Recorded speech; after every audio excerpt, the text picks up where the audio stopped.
नमस्कार, मैं हूं मीनू शर्मा और आप देख रहे हैं मनी 9 झटपट। दिल्ली में शराब के शौकीनों के लिए अच्छी खबर है। राजधानी दिल्ली में शराब की होम डिलीवरी जल्द शुरू हो सकती है। यानी अब आप ऑनलाइन ऑर्डर करके खाने की तरह ही घर बैठे बैठे शराब भी मंगवा सकेंगे। दिल्ली सरकार के मंत्रियों के समूह यानी GOM की सिफारिशों को मंजूरी मिलते ही दिल्ली वालों को शराब की होम डिलीवरी की सुविधा मिलनी शुरू हो जाएगी। ग्रुप ऑफ मिनिस्टर्स ने ये भी सिफारिश की है कि दिल्ली में शराब पर दिए जा रहे डिस्काउंट को भी जारी रखा जाए।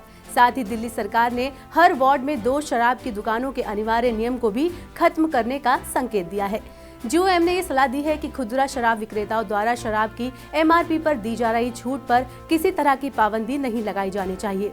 दिल्ली की नई आबकारी नीति 2022-23 के संबंध में होम डिलीवरी और GOM की अन्य सिफारिशों के प्रस्ताव को जल्द ही मंजूरी के लिए दिल्ली मंत्रिमंडल के सामने रखा जाएगा। कैबिनेट द्वारा GOM के प्रस्तावों को मंजूरी देने के बाद आबकारी विभाग होम डिलीवरी सिस्टम को लागू करने के लिए नियमों का मसौदा तैयार करेगा। योजना विभाग ने सलाह दी है कि शराब की होम डिलीवरी के संबंध में उपयुक्त नीति तैयार की जानी चाहिए।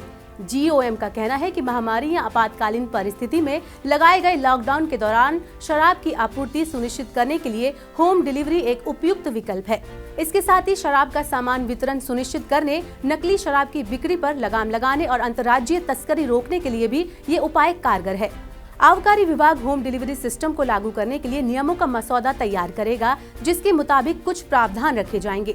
जैसे कि ये सुनिश्चित किया जाएगा कि कम उम्र के व्यक्तियों को शराब की डिलीवरी न की जाए। साथ ही शराब की डिलीवरी केवल घर पर ही होगी, किसी हॉस्टल, ऑफिस या अन्य संस्थान में नहीं होगी।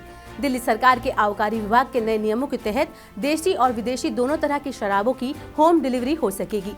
इसके लिए मोबाइल ऐप या ऑनलाइन वेब पोर्टल पर जाकर बुकिंग करनी होगी। आपका शराब का ऑर्डर बुक होते ही शराब की होम डिलीवरी आपके घर पर हो जाएगी। एक आधिकारिक दस्तावेज में कहा गया है कि कैबिनेट द्वारा होम डिलीवरी प्रस्ताव को मंजूरी मिलने के बाद आबकारी विभाग L13 लाइसेंस के अनुदान के लिए विस्तृत नियम और संदर्भ तैयार करेगा। आबकारी विभाग ने ये कहा है कि विभाग ये सुनिश्चित करेगा कि दिल्ली आबकारी अधिनियम 2009 के प्रावधानों और L13 लाइसेंस के तहत बनाए गए नियमों और शर्तों का उल्लंघन न हो। ये देश के अन्य राज्यों द्वारा अपनाए गए विभिन्न मॉडलों का अध्ययन करेगा। दिल्ली सरकार के कानून विभाग ने कहा था कि लाइसेंस धारी को छोड़कर किसी मध्यस्थ द्वारा शराब की होम डिलीवरी की अनुमति नहीं है। ये भी पता लगाया जाना है कि इसे दूसरे राज्यों में कैसे लागू किया जा रहा है।